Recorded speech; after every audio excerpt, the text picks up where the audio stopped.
Olá, seja bem-vinda, seja bem-vindo ao nosso canal do Núcleo Espírita Fraternidade e Amor, aqui da cidade de Itajubá, sul de Minas, e daremos continuidade hoje à leitura da Revista Espírita. Todos os meses, desde janeiro, estamos trazendo uma revista, o mês da revista, de 163 anos, de 1858, quando Kardec fundou essa revista, em Paris, e nós, esse ano, do Núcleo Espírita, estamos levando ao público, para que se conheça o que acontecia há 163 anos e como que Kardec noticiava os acontecimentos na sua revista. E para isso convidamos 3 mulheres empreendedoras do movimento espírita da nossa região, presidentes de instituições espíritas. Temos aqui a Regina Marinho, presidente da Fraternidade Espírita Caminho de Luz, da cidade de Cristina. Seja bem-vinda, Regina. Muito obrigada. Agradeço pela participação. Obrigado, Regina. Conosco também a Laíde Soares, presidente do Centro Espírita Fé, Esperança e Caridade, daqui também de Itajubá. Seja bem-vinda, Laíde. Muito obrigada, Carlos. Muito obrigada. Também conosco, Vanessa Emídio, presidente da Aliança Municipal Espírita aqui de Itajubá. Seja bem-vinda, Vanessa. Obrigado, Carlos. Sejam também todos bem-vindos. Muito bem. E vamos convidar também Jesus para estar conosco, nesse nosso programa. Convido a todos para fecharmos nossos olhos, pensar nesse nosso amigo que em todos os momentos está presente em nossa vida, e agora mais ainda, porque vamos falar em seu nome, pedimos licença para isso, em nome da doutrina, em nome de Kardec, para divulgarmos essa doutrina, que é o mínimo que podemos fazer. Seja conosco, Senhor, mais uma vez, e por isso dizemos graças a Deus. Muito bem. Desde aquela época até hoje, existem muitas polêmicas em torno dos princípios espíritas. Pessoas que querem conhecer, pessoas que não concordam, e Kardec levava essas polêmicas, editava na sua revista, concordando, refutando, discutindo, como um pesquisador, e nós queremos saber, em novembro de 1858, qual era a polêmica ou as polêmicas, Regina? Conta para a gente, por favor. Como sempre, a doutrina ela é polêmica, Então, Kardec ele já nos instruía que, assim, várias vezes perguntaram a ele, sobre por que ele não respondia certas questões, não debatia certos assuntos, Então, Kardec, muito perspicaz em tudo que fazia, aí ele fala assim, várias vezes perguntaram-nos por que não respondemos em nosso jornal aos ataques de certas folhas dirigidos contra o espiritismo em geral. Aí ele continua, cremos que em certos casos o silêncio é a melhor resposta. Nos abstermos, porque degenerar em personalismo, então às vezes ele achava que isso ia ser muito pessoal. E não somente ela nos repugna, como nos toma um tempo que podemos empregar mais utilmente. Seria muito mais interessante para os nossos leitores que assinam para se instruírem e não para ouvirem diatrites, mais ou menos espirituais. Ora, uma vez iniciados neste caminho, seria difícil dele sair. Por isso, preferimos não entrar em pensamentos que o espiritismo, com isso, não pode senão ganhar em dignidade. Não temos até o presente, senão que nos aplaudir por nossa moderação. Dela não deveríamos e não devemos jamais a satisfação aos amadores do escândalo. Então, quem gostava de escândalo, ele não respondia mesmo, Aí ele ainda vem falando que há polêmicas, e há diante da qual não recuaremos jamais, que é a discussão séria dos princípios que professamos. Entretanto, aqui mesmo há uma distinção a fazer. Se não se trata senão de ataques gerais dirigidos contra a doutrina, sem outro fim determinado que o de criticar, e da parte de pessoas que têm um propósito de rejeitar tudo o que não compreendem. Então, ele já entendia isso também, né? Merece que deles não se ocupe. O terreno que o Espiritismo ganha cada dia é uma resposta suficientemente peremptória e que deve provar-lhes o seu sarcasmo e não produzir um grande efeito. Graças a Deus que, né, a gente não pode levar isso para o meio da rua, né, discussões que não nos trarão nada. E notamos ainda que entre os críticos há muitas pessoas que falam sem conhecer a coisa, sem terem se dado ao trabalho de aprofundá-las. Para responder-lhes seria preciso, sem cessar, recomeçar explicações mais elementares, repetir o que escrevemos, coisa que cremos inútil. Não ocorre o mesmo com aqueles que estudaram e que não compreendem tudo, aqueles que querem seriamente se esclarecer, que levantam as objeções do conhecimento de causa e de boa-fé. Sobre esse terreno, aceitamos a controvérsia, sem nos gabar de resolver todas as dificuldades, o que seria muita presunção. A ciência espírita está no seu início e ainda não nos disse todos os seus segredos, por maravilhas que nos haja revelado. Qual é a ciência que não tem ainda fatos misteriosos e inexplicados? E aí ele continua. Nossa insuficiência sobre todos os pontos aos quais não nos for possível responder, assim, longe de repelir as objeções e as perguntas, nós as solicitamos contando que não sejam ociosas e não façam perder nosso tempo em futilidades, porque é um meio de se esclarecer. Então, aí está o que chamamos uma polêmica útil, e o será sempre quando ocorrer entre duas pessoas sérias que se respeitem bastante para não se afastarem das conveniências. Pode-se pensar diferentemente e, com isso, não se estimar menos. Que procuramos nós todos, em definitivo, nesta questão tão palpitante e tão fecunda do Espiritismo, esclarecer-nos. Nós, primeiramente, procuramos a luz, de qualquer parte que ela venha, e se emitimos a nossa maneira de ver, isso não é senão uma opinião individual que não pretendemos impor a ninguém. Nós a entregamos à discussão e estamos prontos para renunciá-la, se nos for demonstrado que estamos em erro. Esta polêmica, nós a fazemos todos os dias em nossa revista pelas respostas ou refutações coletivas que tivemos ocasião de fazer a propósito de tal ou tal artigo. Então, ele ainda continua aqui que as perguntas e as objeções são igualmente assuntos de estudos que aproveitamos para nós mesmos e aos quais ficamos felizes em fazer nossos leitores aproveitarem, tratando-os à medida que as circunstâncias trazem os fatos que possam ser relatados com eles. Igualmente, nos alegramos verbalmente em explicações que podem nos ser pedidas pelas pessoas que nos honram com a sua visita e nessa conferência, marcadas por uma benevolência recíproca, nos esclarecimentos mutuamente, nós esclarecemos mutuamente. Então, ele era assim, né? E esse artigo, quase que a gente não pode tirar nada dele, a síntese já está feita. Então, Kardec, ele era muito perspicaz naquilo que ele começou, né, a estudar e a expor para todo mundo. Essa é a polêmica espírita. Muito bem, Regina.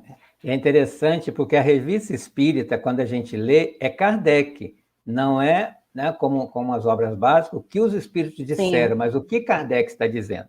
E a gente percebe, em todos os momentos, o pesquisador Kardec imparcial, né, e, ao mesmo tempo, o pedagogo querendo ensinar e aprender. Né? Então, sim, o que ele está dizendo aí, naquelas polêmicas que realmente tem algo a acrescentar, né, porque eles não, sim, estão discordando com alguma coisa, mas com argumento. Então, humildemente, vamos aprender. Aquela que só quer falar mal, silêncio. Vamos aprender com Kardec. Muito bem, Regina. Então, né? Kardec sempre nos ensinando. Sempre. Obrigado. Depois a gente volta na segunda rodada. Tá bom. Um outro assunto também, né, que nós sabemos que o Espiritismo tem por objetivo a transformação moral do homem e, consequentemente, da humanidade.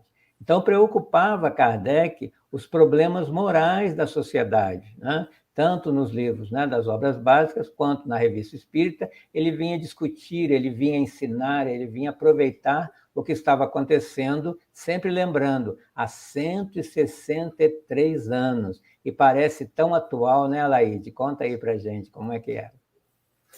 Então, Carlos, esta foi a primeira matéria que nós escolhemos da Revista Espírita do mês de novembro de 1858.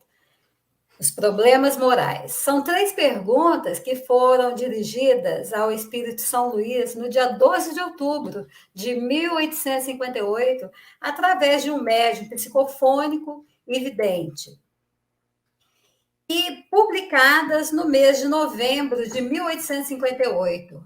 A primeira pergunta foi: por que um indivíduo que tem firme intenção de se suicidar, quando lhe ocorre o risco de ser morto por uma outra pessoa, ele então se defende? Ao que São Luís vai esclarecer que o homem tem medo da morte. O instinto de conservação o leva a se defender. Há sempre um movimento de repulsão instintiva da morte. Porém, quando este homem, este espírito encarnado, ele está superexcitado, ele realiza este ato sem ter consciência do que faz, até porque ele se encontra cercado de espíritos que o induzem a este ato, que o faz perder completamente a lembrança de suas responsabilidades para com aqueles que o amam.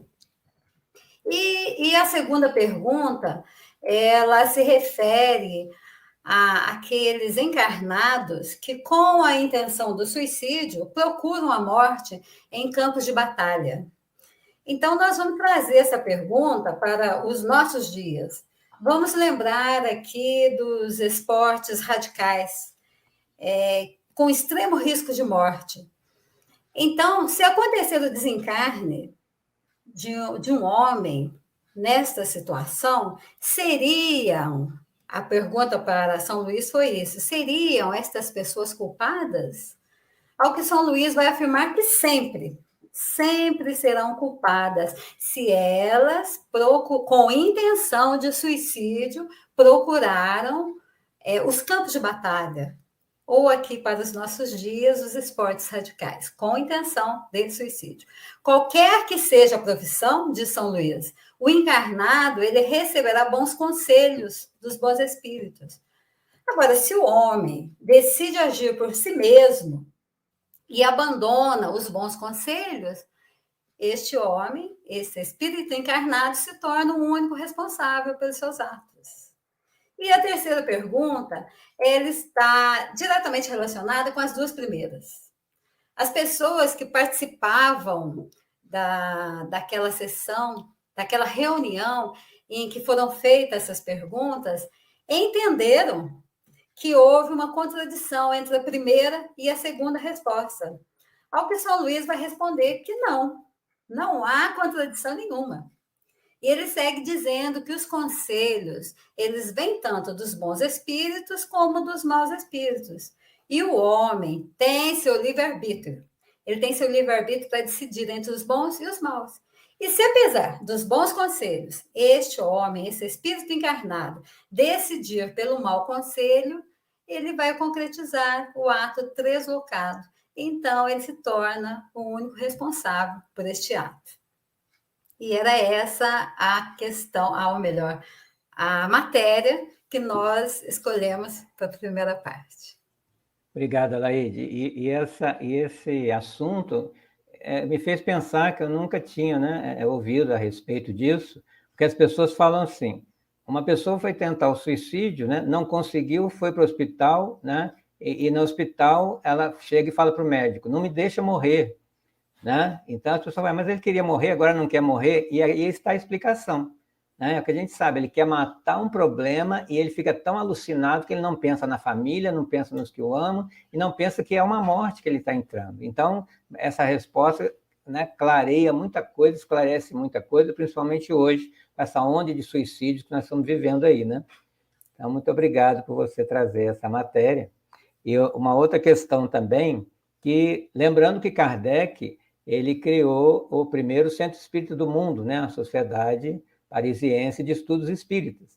E lá aconteciam os estudos práticos, né, da mediunidade. Os espíritos se comunicavam e Kardec aproveitava para sua pesquisa para ficar fazendo pergunta para eles, né? E muitos traziam algumas pequenas histórias de lá, que é o que nós vamos ver aqui com a Vanessa, né, Vanessa? A Vanessa estava lá, então ela vai trazer para a gente o que eles estavam falando, por favor.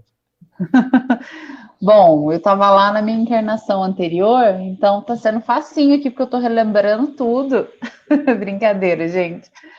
Vou falar então um pouquinho sobre o artigo, né, intitulado Conversas Familiares de Além Túmulo, e é bem bacana porque ele traz 3 pequenas histórias, né, de comunicações que Kardec teve na Sociedade Espírita, e elas trazem algumas lições e são bem interessantes, então vou falar um pouquinho sobre elas. A primeira é uma comunicação de um espírito chamado Muhammad Ali, e é a segunda comunicação que ele faz, né, na Revista Espírita.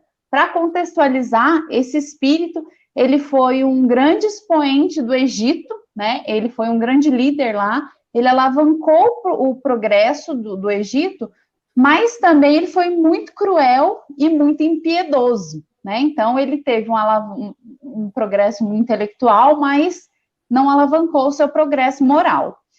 E aí eles vão, mas ele é muito inteligente, então eles vão perguntando para ele sobre questões que hoje em dia são questões que a gente tem dúvidas, né? Questões sobre o Egito, sobre as pirâmides, sobre o povo egípcio. Então, para vocês ficarem com vontade, lá está falando por que os egípcios construíram as pirâmides, como eles construíram as pirâmides. Não vou responder, porque vocês vão ter que ler o artigo para descobrir, mas o Espírito responde. Mas o que mais me chamou a atenção é porque ele relata em muitas perguntas, né, essa similaridade da crença dos egípcios com a crença da doutrina espírita. Não estruturada como, né, ciência, como a gente tem hoje, né, ciência, filosofia e religião, que é a doutrina espírita, mas com as práticas de mediunidade, de comunicação, né, com os desencarnados, nessa crença de que nós não morremos com a morte, né, de que o espírito sobrevive, e ele também faz uma crítica, não é uma crítica, né, à medida que ele vai respondendo as perguntas, né, que lhe são feitas, ele vai colocando como que os sacerdotes, que eram os responsáveis, né, vamos dizer assim, os representantes da religião no Egito, vamos dizer desse jeito, como eles manipulavam a religião para que ela fosse se tornando mais dogmática, né? Mais assim ritualística, e aí eles foram tirando essa essência mais espiritualizada, né? E transformando em algo mais arraigado ao mundo material. Então, vale a pena ler as perguntas, né? Da história aqui, das curiosidades que o Muhammad Ali traz para a gente. O segundo personagem é o Dr. Moore, que era um médico homeopata e espírita. E aí ele foi evocado um ano depois, né, do seu desencarne, e a pessoa que o evocou era uma pessoa que gostava muito dele, até foi a pessoa que fez o obituário dele, escreveu lá, elogiando ele, achava que... O cara fala assim, ó, esse doutor, nossa, ele... tem certeza, ele vai estar em Júpiter, porque ele era muito evoluído, ele vai reencarnar em Júpiter, né, que a gente já conversou na Revista Espírita, é a morada, né, de espíritos puros, né, de espíritos mais evoluídos, e aí ele dá a sua comunicação, e ele está lá no mundo espiritual, mas ele não vai renascer em Júpiter, porque ao contrário do que o amigo pensava dele, ele não é tão evoluído assim, ele ainda tinha questões, né? E ele era, sim, evoluído no sentido dele ser homeopata, ele já trabalhava com essa perspectiva de que a doença não é só do corpo, né? Tem todo um conjunto ali envolvido. Ele fala um pouco sobre como as forças da natureza, né, podem ajudar nessa questão da homeopatia. E uma coisa interessante é que ele fala um pouquinho sobre o futuro da homeopatia, né? Qual caminho a homeopatia vai trilhar para trazer, né, progresso para o mundo. Também não vou contar, vocês também vão ter que ler lá, mas é bem interessante. Ó, Carlos tá rindo, tá gostando. Era para fazer. Ele me deu uma missão, falou: ó, o pessoal tem que ficar com vontade de ler a revista Espírita. Eu falei: então tá bom, pode deixar, vai ficar todo mundo curioso. E o terceiro é o espírito que se intitulou Madame de Stael. Eu não sei falar uma língua estrangeira, tá, gente? Assim que estava escrito. Então, é um espírito, curiosamente, que veio sem ser evocado. E o interessante dessa comunicação é que ela veio sem ser evocada, mas, ao mesmo tempo, dá-se a entender que é um espírito um pouco mais evoluído, porque ela trazia algumas mensagens de consolo aos médiuns. Até ela faz uma observação de uma médium que está ali esperando a comunicação da irmã, então ela traz uma mensagem para ela, e é um espírito que foi tirando algumas dúvidas deles, né? Eles foram fazendo algumas perguntas sobre, né, porque ela estava ali, se os espíritos sempre vêm sem ser evocados, e aí ela foi respondendo e trazendo, né, essas lições importantes, junto com as outras duas comunicações, que sempre vão contar para a gente, que essas estão contando sobre coisas que a gente tem curiosidade, tem dúvida sobre o mundo espiritual. Bom, fiz um resuminho. Agora vocês têm que ler. Muito bem, Vanessa. Na verdade, esse projeto, né, que começamos em janeiro, tem esse objetivo: estimular que as pessoas, os espíritas em especial, comecem a ler, a estudar, ou mesmo conhecer a revista espírita, lendo, né? E para quem não tem essa revista, pode fazer download, né?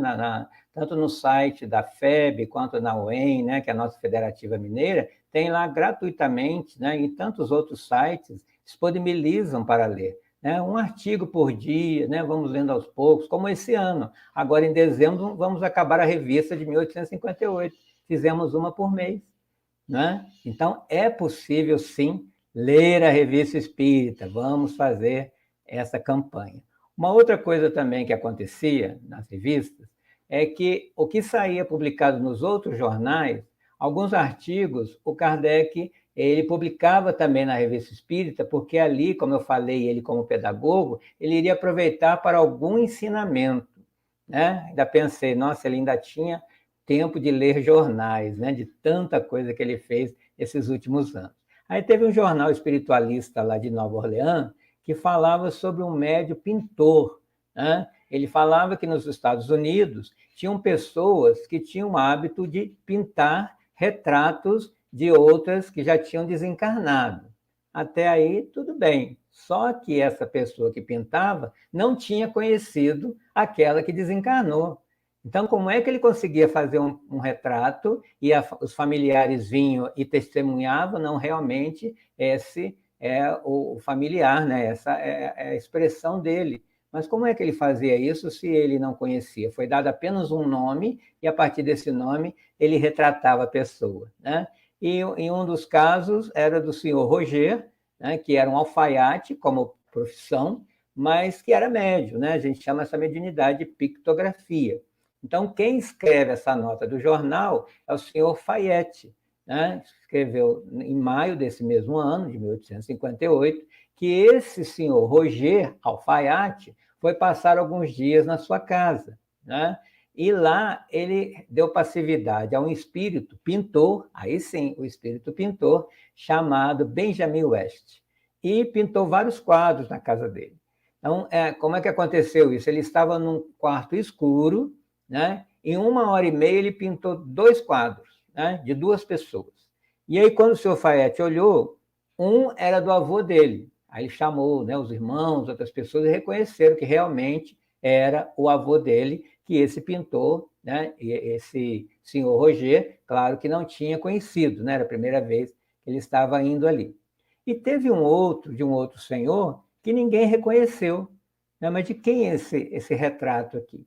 E o senhor Fayette tinha uma loja na cidade, né? Então ele colocou o retrato na vitrine, né? Muita gente passava ali para ver se alguém reconhecia aquele retrato.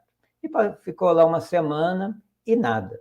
E em uma das reuniões mediúnicas, né, que ele frequentava, apareceu um espírito, né, se comunicou um espírito dizendo que se chamava Horace Gridley e que tinha desencarnado há 5 anos, né?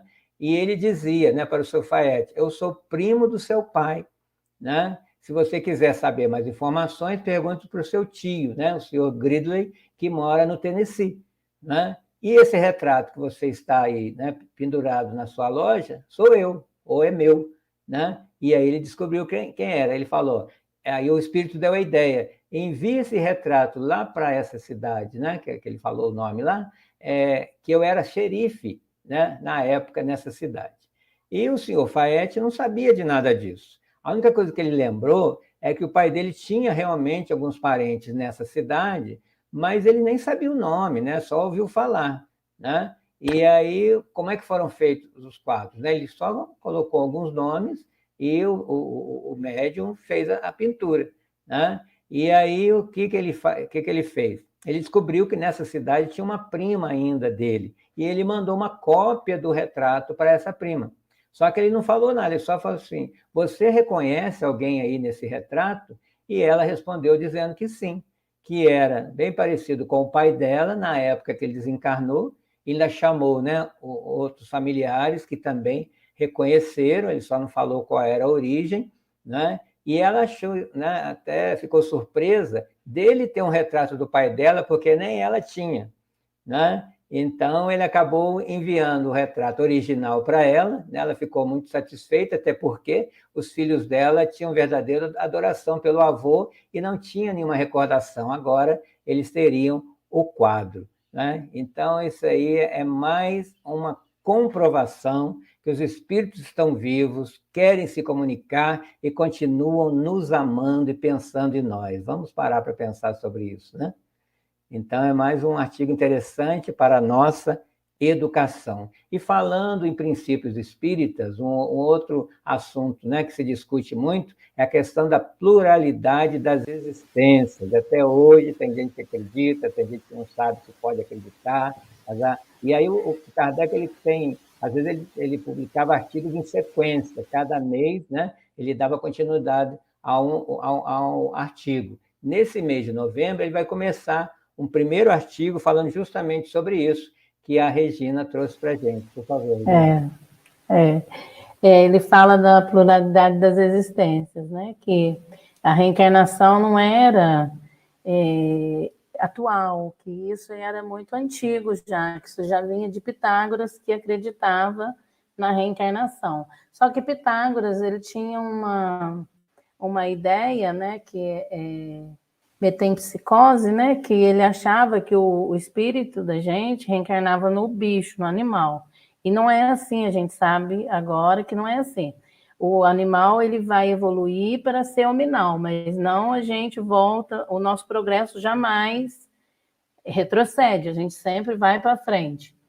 Então, Pitágoras e muitos outros filósofos da antiguidade já acreditavam na reencarnação, né, que existiam outras vidas.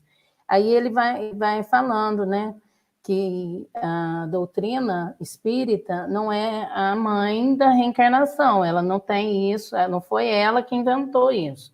A gente acredita na reencarnação e na pluralidade das existências porque somos interessados, estudiosos, que estamos interessados em estudar essa doutrina, né? Então, para a doutrina espírita e para Kardec, até ele fala, né, que se não fosse dos espíritos isso, se fosse de algum homem, ele ia acreditar, porque era uma coisa mais lógica de se acreditar que na pluralidade das existências, porque senão, se fosse contrário, a gente já ia deixar de acreditar, porque não tinha lógica, era uma coisa que não tinha raciocínio, né? E aí ele ainda fala que como que pode um ser que acabou de ser criado, né, se fosse acreditar na existência de uma só vida, se não tivesse mais, como que poderia um ser que foi criado naquele dia ter todos os dons, as aptidões, a inteligência, né? Como que poderia vir artistas, Mesmo uma pessoa que faz uma plantação com tanto carinho, isso aí já é conhecimento passado. Isso aí não é um espírito primitivo que está chegando no planeta. Já é um espírito que vem de várias gerações, várias encarnações, e que está ali mostrando que a pluralidade das existências existe, ela é real, ela é uma coisa que a gente tem que ter a certeza disso, né? Principalmente nós espíritas, né? Que estamos aí defendendo a doutrina, divulgando a doutrina, temos que ter certeza da pluralidade das existências, né? Então, aí ele ainda faz um questionamento, até as questões eu pus. Se fosse só uma existência, por que a alma mostra aptidões tão diversas, independentes das adquiridas pela educação? De onde vem a aptidão extra-normal de certas crianças em tenra idade por tal ou tal ciência, ao passo que outras permanecem inferiores ou medíocres por toda a vida? De onde vêm uns as ideias inatas ou intuitivas que não existem em outros? De onde vêm, em certas crianças, esses instintos precoces de vícios ou de virtudes, esses sentimentos inatos de dignidade ou de baixeza que contrastam com o meio no qual nasceram? Então, e por que certos homens, abstração feita da educação, são mais avançados uns dos outros? E por que há selvagens e homens civilizados? Então, ele pôs assim, se fosse numa só existência, como que seria explicado esses fatos? Aí ele vem complementando que a doutrina seria monstruosa e imoral, né? E o homem não é mais que uma máquina, um joguete da matéria, se isso fosse só uma existência, né? Aí ele tem também, ele fala que tem mais responsabilidade de seus atos, tudo lançaram em suas imperfeições físicas, se elas são desiguais, foi porque Deus as criou assim, mas então, por que essa superioridade inata concedida a alguns? Então, é um questionamento, se a gente não acreditar na pluralidade das existências, a gente acharia que Deus não é justo, bom, soberano e único, né? A gente ia questionar tudo isso, né? E aí, como que poderia também um homem vir, não ter o conhecimento ainda, ele é um espírito ainda jovem, que vai aprender, vai evoluir, como que ele poderia chegar aos mundos felizes se ele não teve ainda oportunidade, se ele não aprendeu o que é o certo e o errado? Então, isso tudo é a pluralidade das existências que nos consola, que nos deixa mais tranquilos, pelo menos se a gente está fazendo a coisa certa, né? Porque cada um segundo as tuas obras. Então, a nossa vida futura, como vai ser? Como vai ser a nossa próxima encarnação? Então, não precisa de bonadichas, não precisa de nenhum ser que vai descobrir isso, que a gente sabe, principalmente o espírita, o que ele está fazendo, como é a nossa atitude, qual é o nosso procedimento com o nosso próximo, né? Então, tudo isso é da pluralidade das existências. Então, tinha muita gente que tinha medo da palavra reencarnação, porque eles sabiam que eles iam vir e ter que dar conta daquilo que eles fizeram de errado, né? E Deus é tão bom que, se a gente fez aquele trabalho mal feito, ele nos dá a oportunidade de fazê-lo bem feito numa próxima vida. E assim é que acreditamos, né, na maravilhosa bondade de Deus. E ele ainda fala aqui que seria antirreligioso se não tivesse essa oportunidade do ser melhorar, do espírito ser melhor. Então, essa é a minha fala da pluralidade das existências. Aí o artigo é bem grande, as pessoas podem procurar, podem ler, porque é muito bom. Aqui é só um trailer, né? Para a pessoa ver Sim. O filme depois. Mas principalmente 5 minutos, a gente quase que não dá para falar tudo que tem para falar, sim. né, Carlos? Ele ainda fala que continuamos no próximo número, ele ainda termina assim o artigo dele, né? Então, aí ele Vamos fala, ler, então, de continuamos no novembro a de próximo dezembro. artigo. Isso. Ainda vai falar Obrigado, mais Regina. sobre isso. Imagina, Então, eu na que verdade, agradeço. é isso que você falou mesmo. É melhor não acreditar do que ter que se comprometer, né? Sim, Então, aquela coisa, eu vou é, pecar por ignorância. é, Kardec também trazia alguns assuntos, né, para serem estudados, para serem compreendidos, dentre eles a questão do sonambulismo. O que ele falou para a gente aí, Alaide, por favor? Então, Carlos, um assunto também bastante polêmico, né? E mal compreendido até os nossos dias, e que cabe aí um estudo mais aprofundado, né? Então, Kardec, lá em 1958, né, novembro de 1858, Kardec ele vai nos informar que naquele momento muitas pessoas aceitavam perfeitamente o magnetismo e contestavam a lucidez sonambúlica. E Kardec vai nos esclarecer que clarividência sonambúlica é um fato. Então, ele continua dizendo que estas pessoas que acreditavam no magnetismo e não na clarividência sonambúlica, essas pessoas elas entendiam que as manifestações espíritas poderiam ser experimentadas como se o médium fosse uma máquina, sem levar em conta as condições especiais do fenômeno. Todo fenômeno mediúnico tem suas condições especiais, né? E como o médium não é uma máquina, os resultados, eles nem sempre são satisfatórios. E esses observadores ali presentes, ali na época de Kardec, eles concluíram pela inexistência da lucidez sonambúlica, devido aos resultados nem sempre serem satisfatórios. Ou seja, esses observadores concluíram que não há lucidez no fenômeno sonambúlico. E Kardec afirma que sim.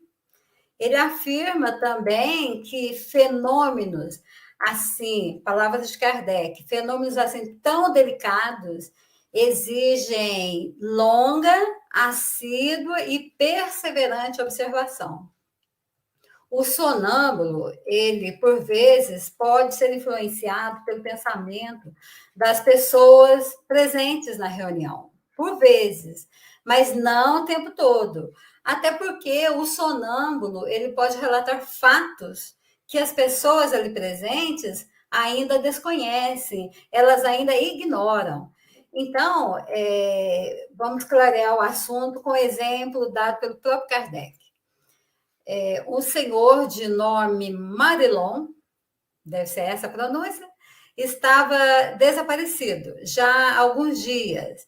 E esse senhor, ele não tinha motivos nenhum para sair de casa sem avisar ninguém, não tinha ideias suicidas, e a família, ele saiu sem avisar, ele desapareceu, né? E a família entendeu que poderia se tratar de um crime, até porque ele saiu de casa com dinheiro no bolso, ele deveria fazer alguns pagamentos. E então a família entendeu que podia se tratar de um crime. E a filha desse senhor, Marilon, ela procura uma médium sonambúlica bastante conhecida na época e que já havia atuado em situações semelhantes, em situações de desaparecimento de pessoas. Essa médium era muito lúcida e a médium, ela refez todo o trajeto do senhor Marilon. Ela descreve todo o trajeto que ele fez, desde o momento que ele sai de casa até o momento em que ele desceu à beira do rio Sena para satisfazer uma necessidade urgente. E nesse momento ele é acometido de um ataque de apoplexia. E o seu Marilon cai, bate com a cabeça em uma pedra e acaba rolando para dentro do rio. Então, a médium, ela informa a família que o dinheiro e as chaves ainda se encontrava dentro do bolso do paletó. E ela vai indicar, então, o lugar da queda, o ferimento que fez na cabeça, o local onde o corpo se encontrava, porque o corpo ele desceu com a correnteza do rio e à procura, né, encontraram o senhor Marilon no local indicado e lá estavam o dinheiro, as chaves e o ferimento que causou a morte do seu Marilon. Então, Kardec pergunta ali para as pessoas da reunião, e ele deixa também na Revista Espírita de novembro de 1858, diante, palavras de Kardec, diante de tantos detalhes, onde poderia haver transmissão de um pensamento sequer? E provando assim a independência sonambúlica. Era essa a nossa colaboração com relação à independência sonambúlica, um assunto muito interessante que merece um estudo mais aprofundado, né? Lembrando que o espiritismo é ciência. Ciência exige estudo, pesquisa, né? Então está aí um objeto de pesquisa. Obrigado, de pesquisa. E como era uma revista, tinha suas curiosidades, todo mês que ele colocava como título de variedades. Quais são as variedades do mês de novembro, Vanessa? Mês de novembro, né, na seção de variedades, nós temos a história do General Marceau. Ele vai contando, né, uma história que tinha sido publicada em um veículo de divulgação da época, e vai contar sobre um general, né, que ganhou uma estátua, né, em sua homenagem, só que ele desencarna, a estátua é mudada de lugar, mas continua tendo, né, a estátua em sua homenagem. E ele é visto rondando, né, no seu cavalo, com a sua capa, né, de batalha, rondando a estátua, e no final, né, ele conclui para a gente, até contando um caso de um soldado que aparentemente atirou, né, no espírito do general, porque achou que era uma pessoa, e ele termina, né, uns dizem que o soldado desfaleceu, foi para o hospital, outros dizem que ele morreu. Então, e isso é contado era contado na época, né, como uma piada na cidade em que aquilo aconteceu.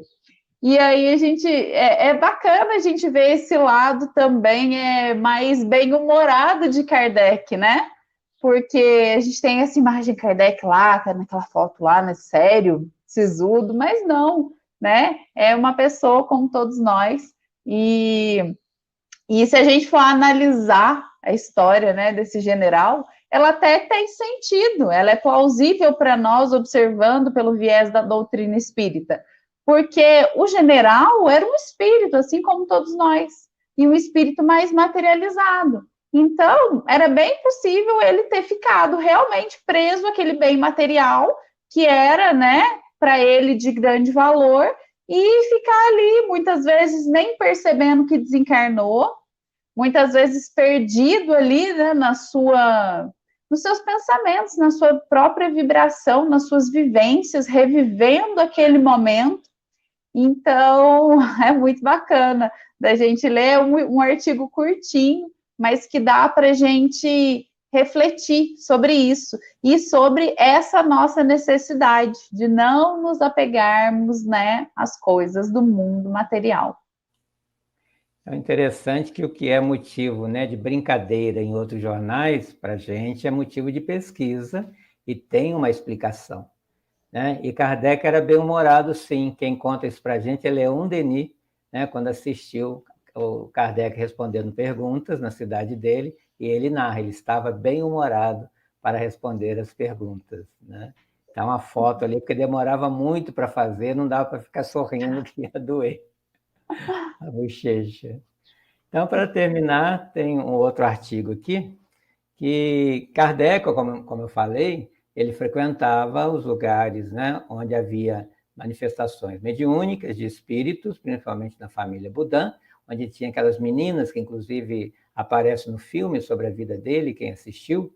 E nessas reuniões, tinham tanto as reuniões sérias, onde ele ia fazer a pesquisa, como iam pessoas também conversar, futilidades, né, como se fosse uma conversa, né, de uma tarde, num chá.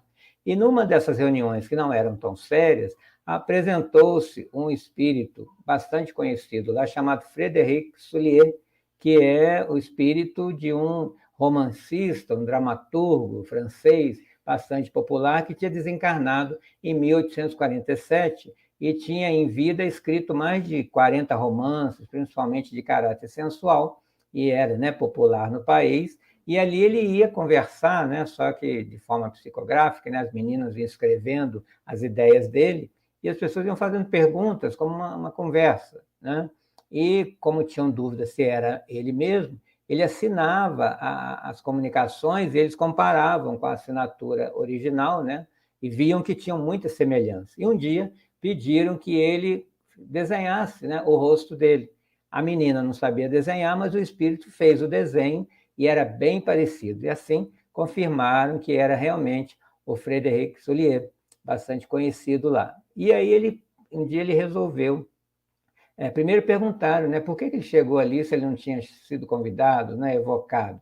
E ele falou que ele estava ali por causa de um dos presentes, né, que ele estava ligado a essa pessoa e entrava junto com ela, saía junto com ela. Tanto assim que quando essa pessoa não ia, o espírito também não se comunicava, né? E ele resolveu publicar ali, escrever através da médium, um romance, já que ele era romancista, né? E aí foi, né, um longo trabalho, né, escrevendo um romance, e diz a revista que 30 pessoas assistiram à produção para comprovar que estava sendo feito mediunicamente mesmo. E ele deu nome a esse romance de Uma Noite Esquecida. Então, a história diz assim: é a história de uma mulher que viveu em Bagdá, no tempo de Aladim. Seu nome era Manusa e morava perto do palácio de Sherazade, né? Era uma velha que era motivo de terror para toda a cidade, era feiticeira das mais apavorantes. Em sua casa, à noite, se passavam coisas tão assustadoras que ninguém se arriscava a passar frente à sua morada. Porém, um dia, um jovem sai do seu palácio, uma túnica, um turbante de cor sombria, um ar distinto, porém se esgueirando entre as casas, na penumbra, dirigindo-se para onde? Para a casa da Manusa, a feiticeira. E quando ele chega até a porta, hesitou alguns minutos se bateria ou não. Decidiu bater. Mas quando ele bateu, ele começou a ouvir uivos estranhos de animais, de cachorro, de cães uivando com ferocidade, gritos lamentáveis, cantos de homens e mulheres, como se estivesse acabando uma orgia, luzes de todas as cores, né, por todos os lados se movimentando. E depois de 15 minutos ouvindo esse barulho ensurdecedor, tudo se silenciou como num encantamento. Tudo cessou, as luzes se apagaram e a porta se abriu. E aí você vai ter que ler a revista para ver o final da história, conforme a Vanessa sugeriu, né? Então, estão aqui os artigos simplificados, né, numa breve síntese, para que você tenha a vontade de ler a revista. Como temos ainda alguns minutos, gostaria de abrir aqui para alguém que queira comentar o que nós conversamos hoje. Só abrir. Eu anotei, Carlos, alguns comentários. No artigo do médium pintor, você falou de uma questão, né, que o espírito só quer se comunicar. E como é preciso a gente trabalhar essa desmistificação do medo dos espíritos.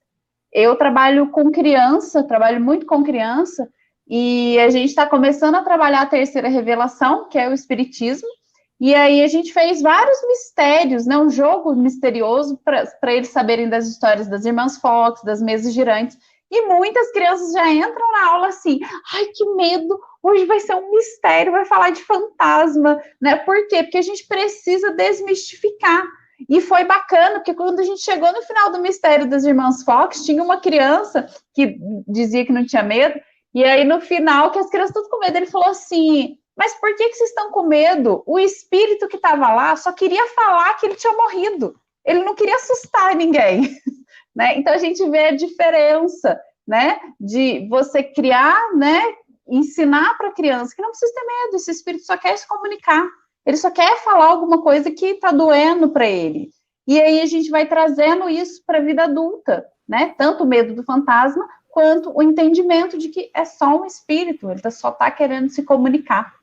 Eu acho que é importante, né? É o conhecimento livra-nos do preconceito e desses medos que colocaram na nossa cabeça. Muito bem, mais alguém? Fala aí. É muito interessante isso aí, Vanessa, porque aquilo que a gente tem medo em criança, a gente costuma carregar para o resto da vida. E quando desmistifica isso aí do espírito, né? Acalma. Então, vai dar um adulto mais tranquilo para os trabalhos, né? Para a mediunidade, para o entendimento sobre mediunidade, sobre espiritismo. É muito importante o seu trabalho. E é interessante, a gente, né, testemunha disso, muita gente que entra num centro espírita vai falar, nossa, não é nada disso do que me falaram, né? Porque falaram coisas que não eram espíritas, né? Que lá dentro tem espírito que faz isso, que faz aquilo outro, e ela vê que não, é justamente, né, uma outra coisa. Regina, quer falar? Vanessa, quando eu entrei no espiritismo, no século passado, 1980, as pessoas não passavam no passeio da instituição. Elas tinham medo do espiritismo. Houve uma mudança geral, né? Houve uma mudança geral. Tem aqueles que não aceitam, mas também não tem aquele medo de, ai, não vou entrar nesse lugar, não. Não quero saber dessas coisas, não é assim, Carlos? Que falavam? Não quero saber dessas coisas. Não me meta nessas coisas. Veja bem, como é muito importante o estudo, né? Abrir os pensamentos, porque nós somos espíritas, para nós é tudo muito normal, muito comum, mas tem aqueles que não conhecem e que talvez ouvindo uma conversa dessa nossa aqui, eles vão se abrir, né? Para o estudo, para o aprendizado, pelo menos para entender o que é espiritismo. E sabendo que os espíritos estão em toda parte, em todos os lugares, independente da casa espírita ou não, né? Então, as pessoas têm que ter muito cuidado, né, ao falar do espírito, que às vezes tem médium que não estuda, não entende, aí ele fala, né? Eu estou vendo fulano lá do seu, e já deixa o outro desesperado, né? Não sabe qual atitude tomar. Aí vai lá na casa espírita procurar a gente, fala assim, ai, gente, falaram para mim que tem um espírito assim, assim, assado, né? E, gente, é só oração, tá ali, tá pedindo ajuda, né? O espírito não vem aqui para te machucar, para te matar, né? Para fazer mal, carregar seus bens, né? Então, ele não é um ladrão que vai te roubar, né? Nem um assassino que vai tirar a sua vida. Então, é isso mesmo, tem que ter muito cuidado, né? A questão não é se tem espírito ou não, é que tipo de espírito que está ao nosso lado, né? Mesmo assim, tem que ter muito cuidado para falar para o outro, né? Sim, qual sim, é o espírito, né? Aí é só o estudo, né? Voltando ao artigo que a Regina nos apresentou sobre a pluralidade das existências, achei muito interessante ali uma fala de Allan Kardec, que também tem nas obras básicas, quando ele diz que ele acreditou, né, na reencarnação não porque veio dos espíritos, mas sim porque era algo que ele não tinha pensado ainda e achou muito lógico, muito racional, e por isso ele aceitou. E por ele dizer que ele nunca tinha pensado a respeito, comprova também que todas as comunicações, os livros que ele escreveu, não vieram dele, como muita gente fala, que Kardec criou aquilo tudo. Não, né? Nem ele tinha pensado, ele foi o primeiro a conhecer a doutrina espírita e se encantar, se maravilhar com uma coisa totalmente nova, como é novo até hoje, né? Quando nós estudamos e vai abrindo um novo mundo para nós, é maravilhoso. Quem ainda não está estudando está perdendo, né, a 8ª maravilha do mundo.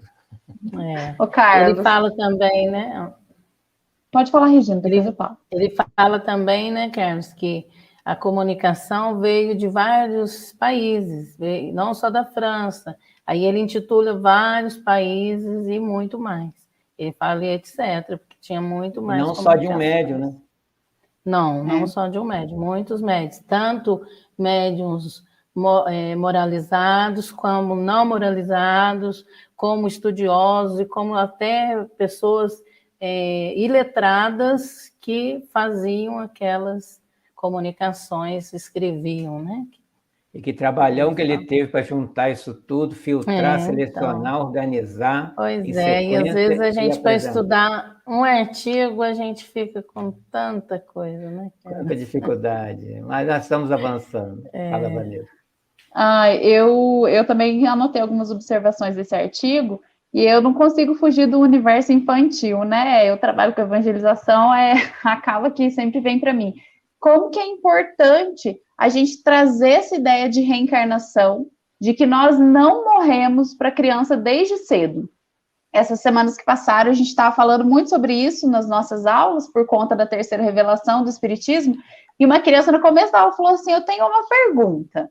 Quando eu morrer, eu vou poder encontrar minha mãe na outra vida? Eu posso nascer com ela de novo? Falei, é uma possibilidade.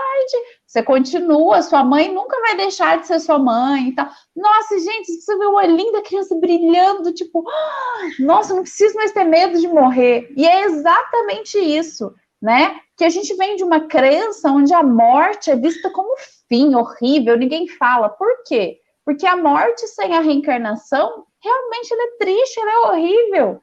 Que eu vou me separar das pessoas, se for bom, vai ficar comigo, e se eu fui bom. Se eu fui mal, eu vou ficar longe de todo mundo, né? Então, é muito triste isso. E assim, eu como mãe já fui censurada de falar para o meu filho sobre morte desde pequeno, mas hoje, sabe, hoje ele é uma criança que esses dias a gente estava discutindo, né? A gente falando sobre os planetas, falamos que Vênus tinha muitas tempestades, né? Em Vênus, furacões. Aí ele falou assim para mim, ô, mamãe, então quando a gente for nascer de novo, a gente não vai nascer em Vênus, porque a gente não quer muitos furacões. Falei, tudo bem, né? Mas é isso, é natural. A gente tem que trazer isso para as crianças, senão fica que nem a gente. Conhece a doutrina depois, né? De mais idade, e aí aquela dificuldade para entender, para ver com naturalidade, querendo colocar as nossas crenças, o que a gente tem de dogma dentro da doutrina, e não é isso. Precisa fluir, precisa ser natural, está nas nossas mãos, né? Trazer isso para essa geração nova. A lei da reencarnação é natural, né? O desconhecimento e o medo é cultural. Então, nós vamos encerrando. Mais alguém gostaria de falar alguma coisa? Não? Então, eu agradeço muito as meninas empreendedoras do nosso movimento, que continuem, né, sempre à frente das instituições, né? Vanessa, Regina, Laíde, pela disponibilidade de estarmos juntos aqui. E, como tudo, precisamos agradecer, porque não vem de nós, vem do alto. Vou pedir a Vanessa que agradeça por esse nosso momento, que para mim foi muito bom, né? Muito prazeroso, que seja também para todos que estão nos assistindo, e vamos continuar estudando, lendo a Revista Espírita, as obras básicas, Kardec, Espiritismo para estudar Kardec, seguindo Jesus. Então, conversemos com Jesus, por favor, Vanessa. Vamos lá, então. Então, quem se sentir à vontade, feche os seus olhos. Não é uma obrigação, não é um ritual. É para que esse momento, que a gente consiga conectar esse momento com o nosso eu interior, com a nossa parte, que muitas vezes é a nossa essência, mas que nós escondemos do mundo, ou por vergonha, ou por necessidade de cumprir as expectativas de outras pessoas, mas que a gente possa identificar nesse momento que essa nossa essência é quem nós realmente caminhamos para nos tornar, quem nós realmente somos. E ela sempre é boa, porque nós somos filhos de Deus, porque nós temos as sementes da perfeição dentro de nós. Porque todos nós temos o potencial de sermos como Jesus, nosso mestre maior. Se hoje não enxergamos dentro de nós toda essa luz e toda essa semente divina, é porque ainda não enxergamos a nossa verdadeira essência. É porque precisamos ainda repensar as nossas crenças, os nossos hábitos, o nosso auto-amor e o nosso amor ao próximo e à humanidade. Agradecemos a equipe espiritual que sempre ampara os trabalhos do nosso núcleo espírita. Que cada um que esteve aqui conosco possa receber em seu lar o amparo dos seus mentores e dos bons espíritos, que sempre nos dão força, esperança e coragem para seguir sempre em frente. Que o Mestre amigo Jesus nos ampare e esteja conosco. Que assim seja. Assim seja, muito obrigado, obrigado a todos.